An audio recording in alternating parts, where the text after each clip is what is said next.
یہود کے ہاں کچھ کتابیں ایسی ہیں جن کو وہ قانونی حیثیت نہیں دیتے. یہ جو میں نے آپ کو بتائی ان سب کو قانونی حیثیت حاصل ہے یہودیوں کے مذہب میں، لیکن کچھ کتابیں ایسی ہیں جنہیں وہ قانونی حیثیت نہیں دیتے. انشاءاللہ رب العالمین ہماری اگلی گفتگو میں اس کی جانب اشارہ ہوگا، کچھ نہ کچھ گفتگو ہوگی. وہ غیر قانونی کتابیں ہیں. وہ جو غیر قانونی کتابیں ہیں ان کی دو بڑی قسمیں ہیں. ایک کہ ان کے ہاں معتبر نہیں ہیں، یہودیوں کے ہاں معتبر نہیں ہیں، اور کچھ وہ ہیں جو معتبر تو ہیں لیکن ان کو چھپانا واجب ہے یہودیوں کے ہاں. یہودیوں کے ہاں کچھ کتابیں ایسی ہیں معتبر تو ہیں لیکن عوام الناس سے چھپانا واجب ہے.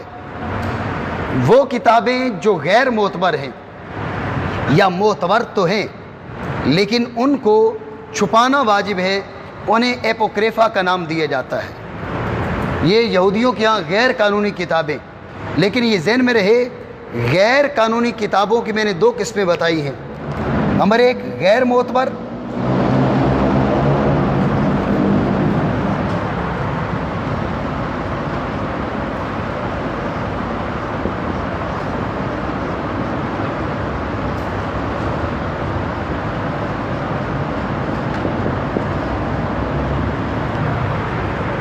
یہاں سے آپ کے ذہن میں یہ بات آ جانی چاہیے کہ اگر دین اللہ رب العالمین نے نازل فرمایا ہے تو پھر اس کو چھپانے کا اللہ نے حکم نہیں دینا. ہم نے تو رسول اللہ صلی اللہ تعالی علیہ وسلم کو فرماتے ہوئے سنا کہ من سئل عن علم فکتمہ الجم بلجام من النار او کما قال علیہ الصلوۃ والسلام. جس سے علم کی بات پوچھی گئی اور اس نے اس کو چھپا کے رکھا، اللہ کریم جل مجدہ اسے آگ کی لگام ڈالے گا. علم چھپایا نہیں جا سکتا. تو اب یہود کے ہاں ایسی کتابیں موجود ہیں جن کو وہ قانونی کتابوں میں شمار نہیں کرتے، عہد قدیم میں اس کو شمار نہیں کرتے. غیر قانونی کتابیں ہیں، یا تو معتبر نہیں ہیں ان کے ہاں یا معتبر ہیں لیکن وہ کہتے ہیں کہ عامت الناس سے چھپا کے رکھنا ضروری ہے. عام لوگ بھٹک جائیں گے، عام لوگ بہک جائیں گے. بہک کیا جائیں گے؟ ان کے اندر اگر حضور سید عالم صلی اللہ تعالیٰ علیہ وسلم کا مبارک نام موجود ہے، حضور کی صفات موجود ہیں، تو اب جب وہ پڑھیں گے تو لازمی بات ہے یہودیت سے بھٹک جائیں گے اور وہ اسلام کی طرف راہ پائیں گے. بہرحال بات کہیں اور چلی جائے گی. تو یہ ہے ان کی کتابوں کا ایک حصہ ایپوکریفا. ایپوکریفا کے اندر کیا ہے؟ ان کی غیر قانونی کتابیں آتی ہیں. غیر قانونی کتابوں میں دو بڑی قسم کی کتابیں ہیں. ایک وہ جو معتبر ہی نہیں اس لیے انہیں غیر قانونی کہتے ہیں. دوسری وہ جو معتبر ہیں لیکن ان کو چھپانا لازمی سمجھا جاتا ہے، وہ بھی ایپوکریفا میں شمار ہوتی ہیں. اتنی بات آپ سمجھے؟ آگے چلتے ہیں.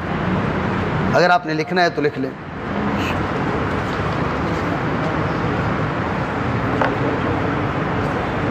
جی مثال کے طور پہ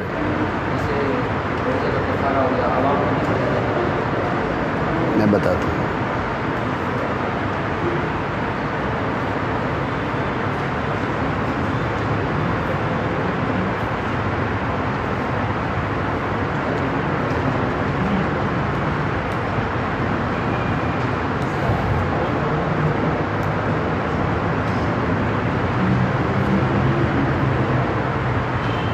لکھ لیے جی.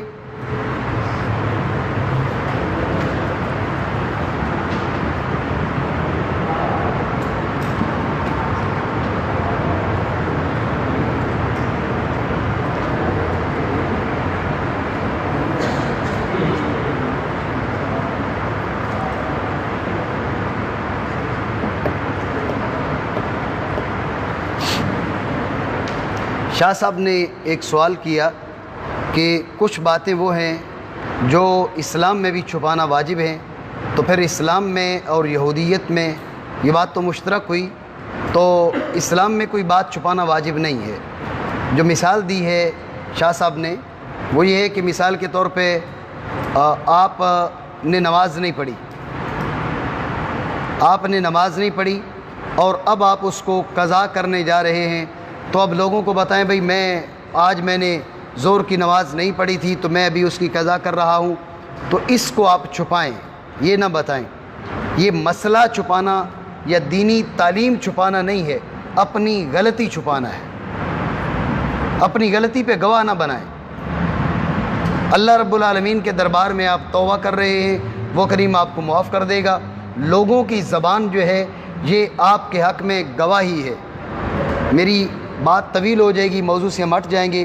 حدیث آپ نے سنی ہوگی، ایک جنازہ گیا، صحابہ نے تعریف کی، حضور نے فرمایا وجبت۔ ایک جنازہ گیا، صحابہ نے مذمت کی، حضور نے فرمایا وجبت۔ صحابہ نے عرض کی، اس کی تعریف کی تو فرمایا وجبت، اس کو برا بھلا کہا تو فرمایا وجبت۔ تو رسول اللہ صلی اللہ تعالیٰ علیہ وسلم نے فرمایا انتم شہداء اللہ علی الارض، تم زمین پہ اللہ کے گواہ ہو، جس کی تم نے تعریف کی ہے اللہ رب العالمین نے تمہاری تعریف کو قبول کیا، اس کے لیے واجبت الجنہ، اور جس کو تم نے برا بھلا کہا تمہاری اس مذمت کو اللہ رب العالمین نے قبول کیا اور اس کے لیے واجبت النار، او کما قال علیہ الصلوۃ والسلام۔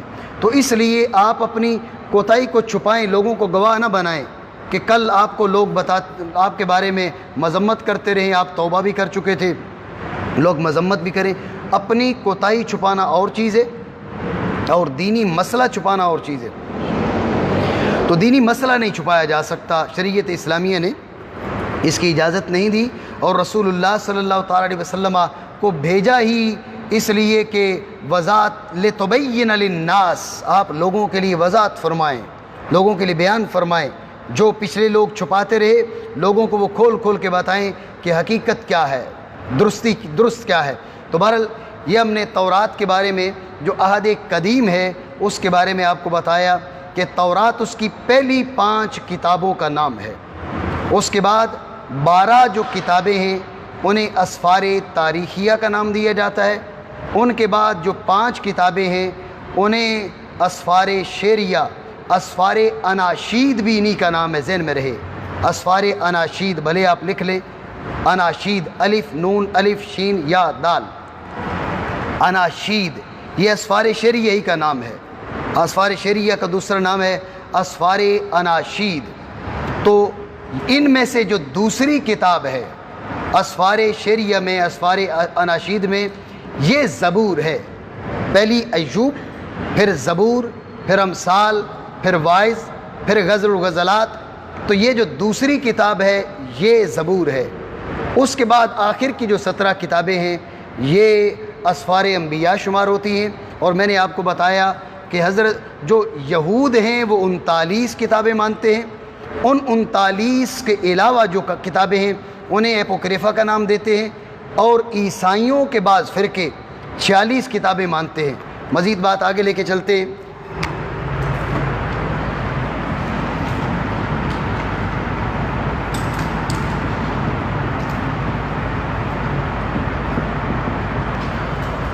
تورات کب لکھی گئی؟ بات سمجھے آپ؟ تورات کب لکھی گئی؟ یہ بات سمجھنے سے پہلے یہ ذہن میں رکھ لیں کہ سیدنا موسیٰ علی نبینا وعلیہ الصلاۃ والسلام، حضرت موسیٰ کا دور کون سا ہے؟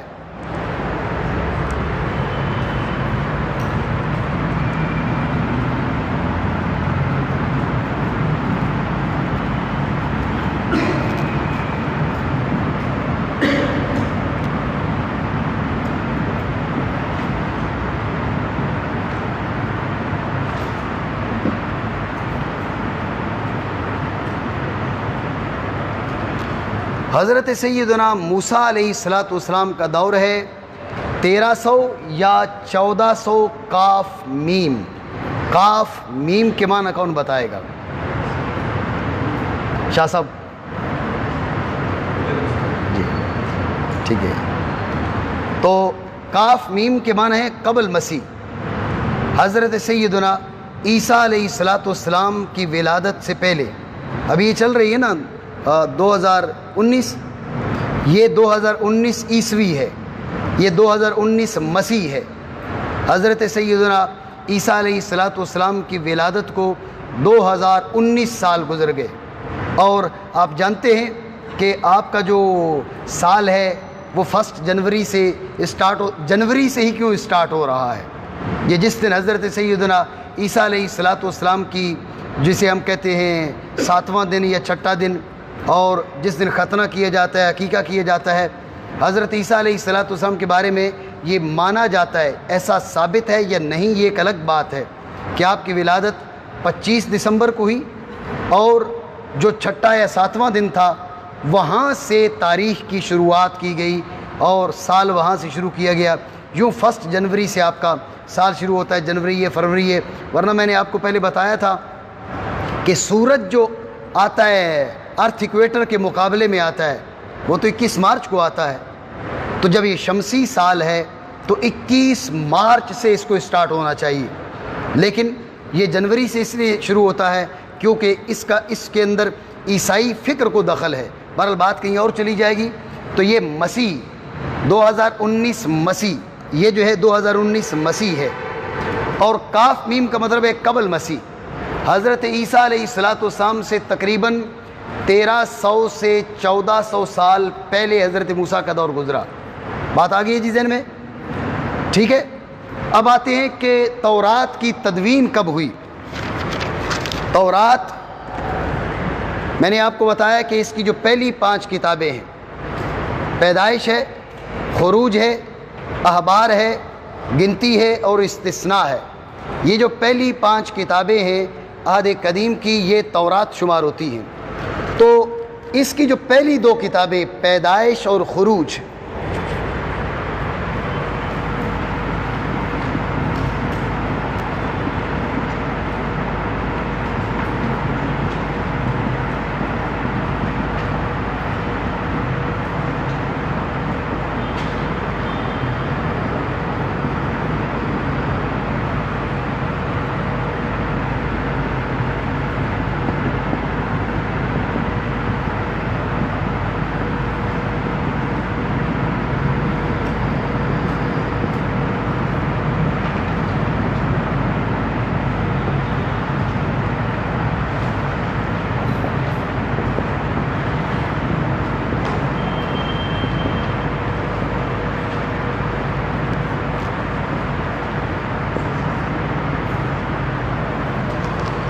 یہ جو 5 کتابیں ہیں جنہیں تورات شمار کیا جاتا ہے، یہ ذہن میں رہے کہ تورات کے بارے میں یہودیوں کا کہنا یہ ہے کہ حضرت سیدنا موسیٰ علیہ السلام نے تحریر کی۔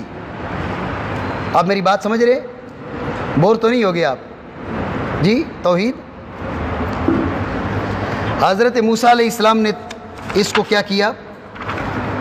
لکھا۔ یہ استثناء کے 31ویں باب کا 9واں جملہ ہے۔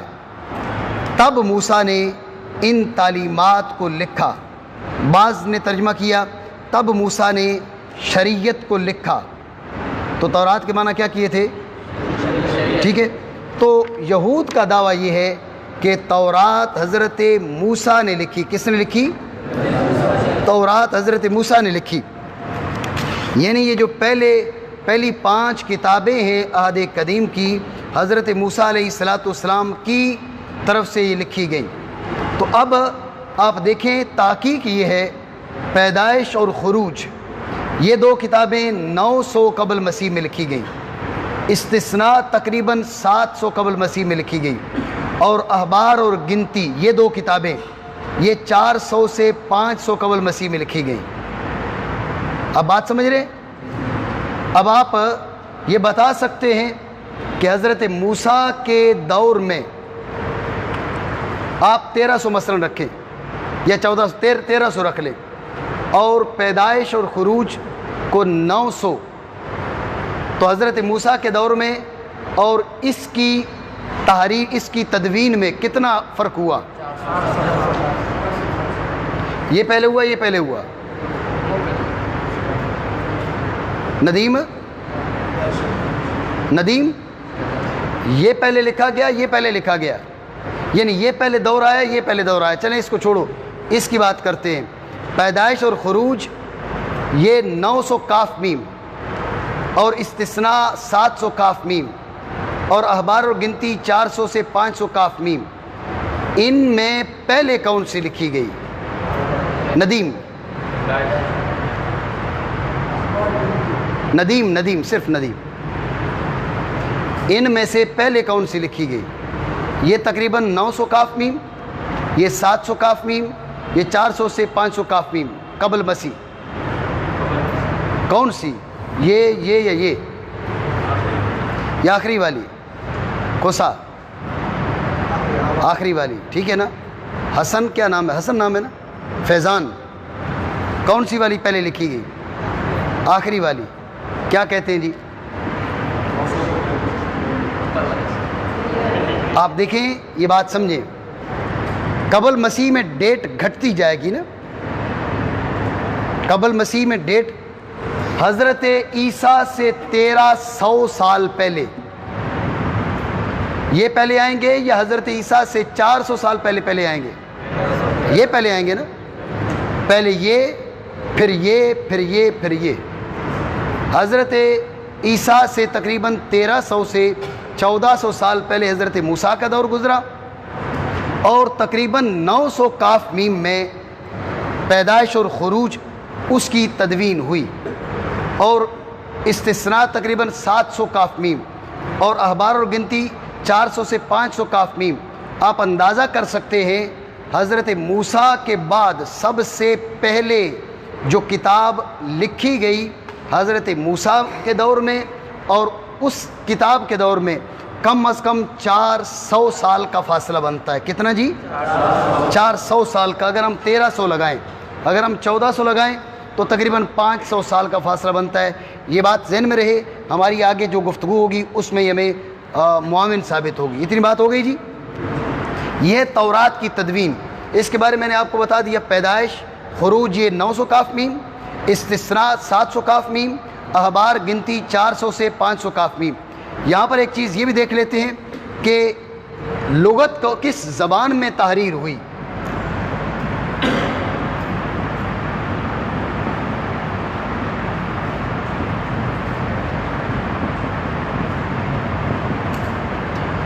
اب اس میں تورات کی زبان میں نے نہیں لکھا، بلکہ عہد قدیم کی زبان لکھا۔ عہد قدیم جب بولیں گے تو یہ ساری کتابیں، 39 کتابیں اس میں آئیں گی، یہ بات ذہن میں رہے۔ عہد قدیم کہیں گے تو یہ 39 کتابیں آئیں گی، تورات بولیں گے تو پہلی 5 کتابیں آئیں گی، ٹھیک ہے نا؟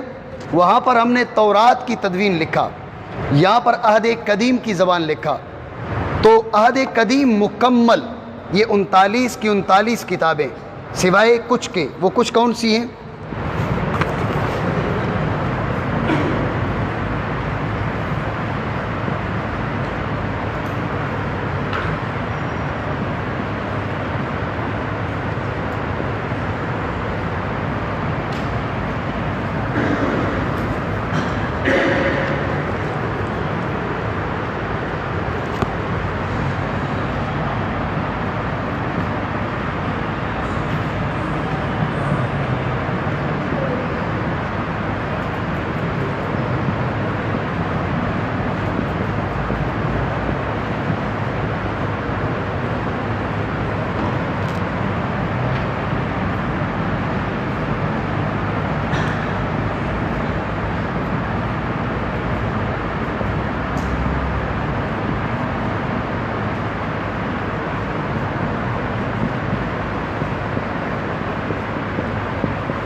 یہ عہد قدیم میں نے آپ کو بتایا کہ 39 کتابیں ہیں۔ ان 39 کتابوں میں ایک ہے عزرا اور ایک ہے دانی ایل، جسے ہم دانیال بولتے ہیں، ٹھیک ہے؟ دانی ایل، عزرا اس کی زبان ہے آرامی، دانیئیل اس کی زبان ہے آرامی، اور یرمیا اس میں ایک پیراگراف ہے وہ آرامی زبان کا، باقی تمام تر جو اس کے اندر کتابیں ہیں ان کی زبان عبری یعنی عبرانی ہے۔ تورات بھی آگے اس کے اندر، اسفار تاریخیہ بھی سارے آگے، اسفار شعریہ بھی آگے، اسفار انبیاء بھی آگے، ان سب کی جو زبان اوریجنل جو ان کی زبان تھی وہ ہے عبرانی، سوائے ان یہ دو مکمل کتابیں عزرا اور دانیئیل اور یرمیا کا صرف ایک پیراگراف، ان کی جو زبان ہے اصلی وہ ہے آرامی، باقی سب کی پورے عہد قدیم کی جو اصل زبان ہے وہ عبرانی زبان ہے۔ اتنی بات ہو گئی جی۔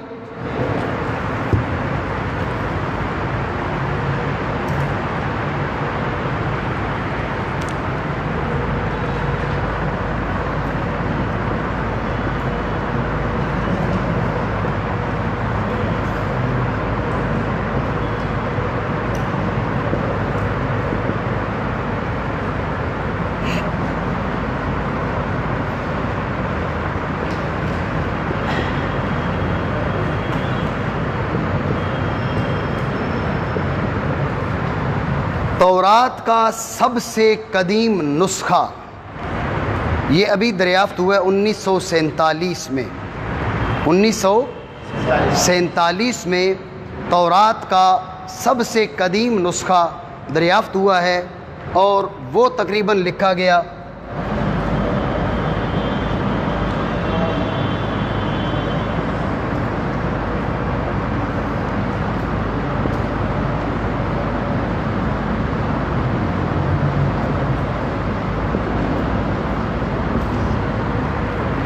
تورات کا سب سے قدیم نسخہ یہ جو دریافت ہوا ہے 1947 میں، اور یہ لکھا گیا ہے 200 سے 300 قبل مسیح۔ آپ اندازہ کر سکتے ہیں کہ حضرت موسیٰ کے بعد کتنا، تقریباً 1000 سال بعد، یعنی اس وقت جو سب سے قدیم نسخہ جو انسانی نظر کے اندر ہے، سب سے قدیم نسخہ تورات کا جو انسانی نظر کے اندر جو دریافت ہوا وہ حضرت موسیٰ علیہ السلام کے دور سے 1000 سے 1100 سال بعد وہ لکھا گیا۔ یہ باتیں ذہن میں رکھیں گے انشاءاللہ۔ جو اصل ہمارا یہ تو سارا تعارف چل رہا ہے نا، تو آگے چل کے انشاءاللہ جو عقائد اور دیگر امور کے بارے میں گفتگو ہوگی تو اس میں یہ چیزیں فائدہ دیں گی۔ تو جو سب سے پرانا نسخہ بھی دریافت ہوا ہے 1947 کے اندر، یہ 200 سے 300 کاف میم میں یہ لکھا گیا، حضرت موسیٰ علیہ السلام کے دور سے تقریباً 1000 سے 1100 سال بعد میں یہ وجود میں آیا۔ اور تورات کا سب سے قدیم ترجمہ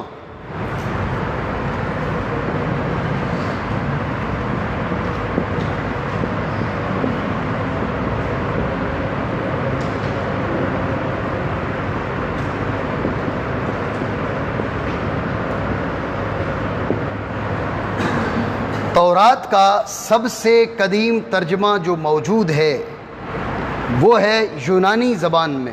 کس زبان میں جی؟ یونانی زبان میں۔ اسے کہا جاتا ہے ہفتادی ترجمہ۔ کون سا جی؟ ہفتادی ترجمہ۔ اور اس کا جو دور ہے یہ تقریباً ہے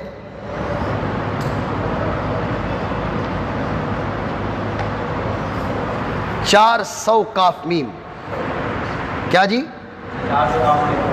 یہ تقریباً 400 کاف میم اس کا دور ہے۔ اس سے بھی آپ اندازہ کر سکتے ہیں جو سب سے قدیم نسخہ ہے وہ 200 سے 300 کاف میم، اور جو سب سے قدیم ترجمہ ہے یونانی زبان کا وہ 400 کاف میم، 400 کاف میم، یہ یونانی زبان میں ترجمہ ہے۔ یہاں پر ایک بات آپ ذہن میں رکھیں جو آگے چل کے انشاءاللہ آپ کو زیادہ فائدہ دے گی، وہ یہ ہے کہ اس یونانی زبان، ایک تو یہ ذہن میں رکھیں کہ یونانی زبان کو جو ترجمہ اسے ہفتادی ترجمہ کہتے ہیں، اس یونانی والا ترجمہ اتنا معتبر ہے کہ انہوں نے ترجمہ سے آگے ترجمہ کیا. کس زبان میں؟ لاطینی میں.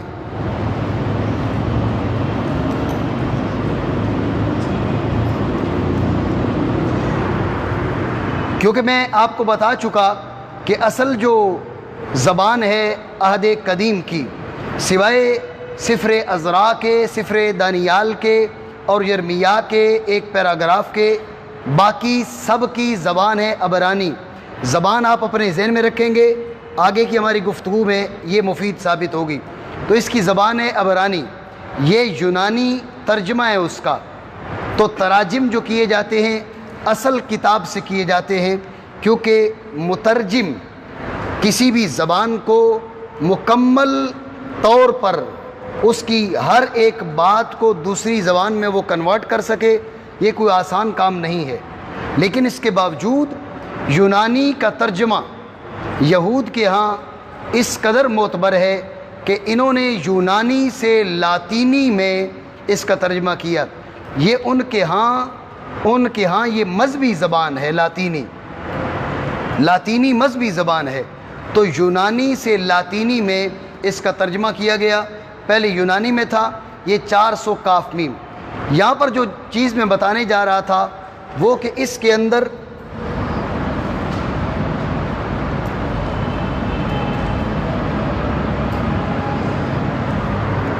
چودہ کتابیں ایسی ہیں جو عبرانی والی تورات میں، عبرانی والے عہد قدیم میں موجود نہیں ہیں. آپ سمجھ رہے ہیں میری بات کو؟ ہم کدھر جا رہے ہیں؟ یہ تعارف چل رہا ہے.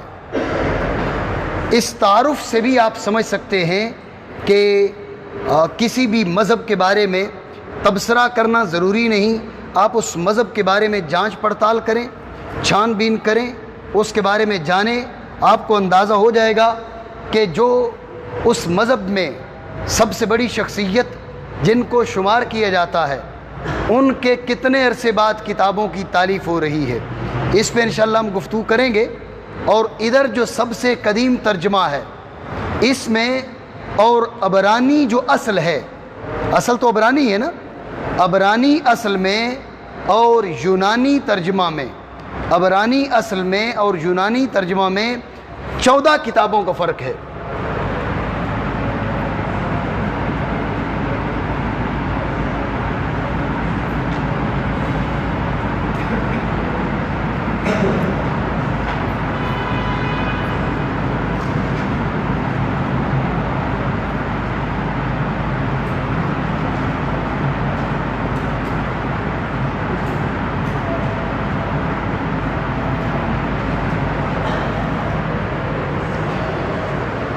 اصل جو کتاب ہے وہ عبرانی میں ہے، عہد قدیم کی جو اصل زبان ہے وہ عبرانی ہے اس میں. اور جو قدیم ترین جو اس کا ترجمہ ہے وہ میں نے آپ کو بتایا یونانی زبان کا ہے، جسے ہفتادی ترجمہ کہا جاتا ہے.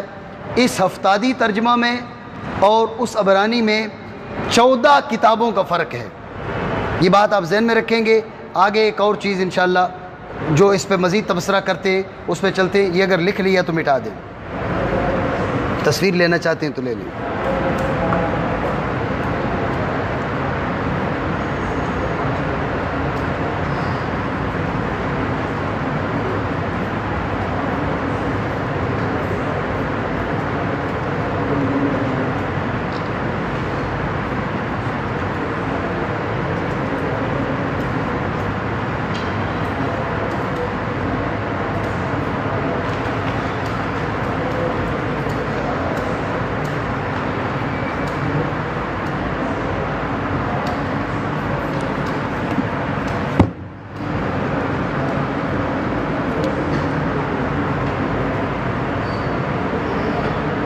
مٹا دیں.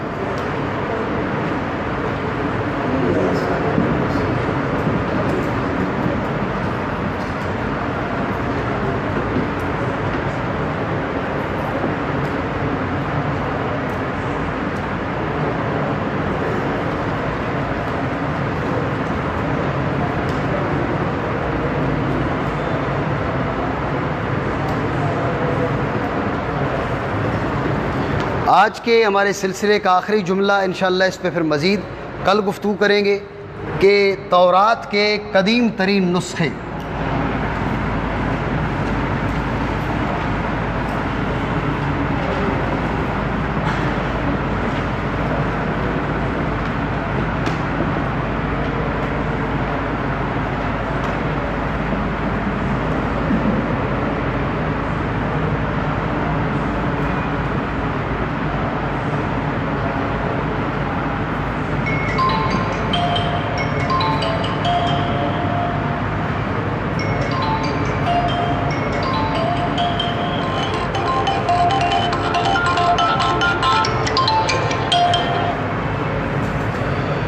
یہ تورات کے قدیم ترین جو نسخے ہیں وہ یہ ہیں عبرانی، یونانی ترجمہ، اس کے بارے میں نے آپ کو بتایا، اور ایک سامری نسخہ ہے۔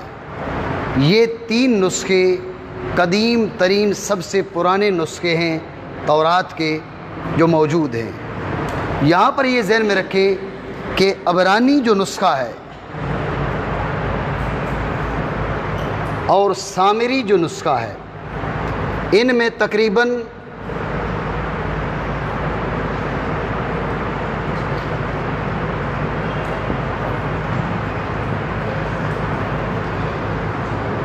6000 اختلافات ہیں۔ اب بات سمجھ سکتے ہیں؟ ایک دو نہیں، ابھی ہم تعارف پہ گفتگو کر رہے ہیں تو تعارف میں ہی آپ کو بہت سی باتیں آپ کے سامنے واضح ہو رہی ہیں۔ عبرانی نسخہ اور سامری، ان میں تقریباً 6000 مقامات پر اختلاف ہے۔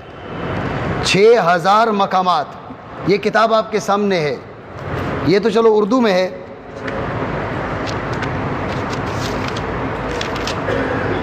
اس کے جو صفحات ہیں وہ 893 صفحات ہیں۔ 893 صفحات، 893 صفحات میں اگر 6000 اختلافات ہوں تو آپ سمجھ سکتے ہیں کہ ایک صفحے میں کتنی بار اختلاف آئے گا۔ یہ ہے عبرانی اور سامری میں اختلافات۔ یہ سامری اور یونانی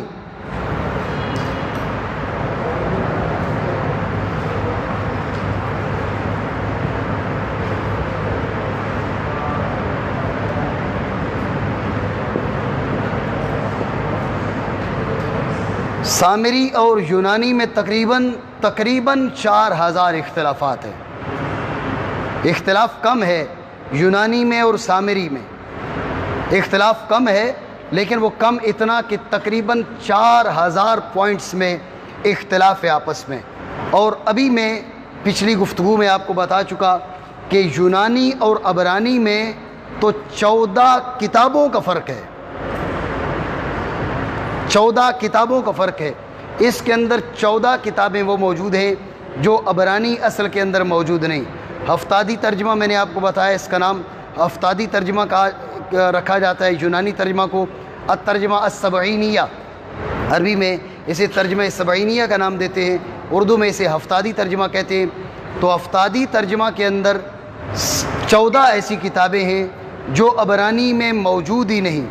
یہ یونانی اور عبرانی میں اختلاف، یونانی اور سامری میں تقریباً 4000 پوائنٹس میں اختلاف، ادھر سامری اور عبرانی میں تقریباً 6000 پوائنٹس میں اختلاف۔ یہ باتیں ذہن میں رہے، انشاءاللہ رب العالمین اس پہ آگے چل کے مزید گفتگو ہوگی۔ تو یہ تعارف سے کسی بھی شخص کو آپ پہچانیں تو اس کے بارے میں بہت سی باتیں واضح ہو جاتی ہیں۔ تو انشاءاللہ تعارف میں کئی ایک باتیں آئی ہیں، اس پہ انشاءاللہ تبصرہ بھی کریں گے۔ آج جو کچھ کہا اس کے بارے میں کوئی کچھ سوال ہو تو وہ پوچھ سکتا ہے،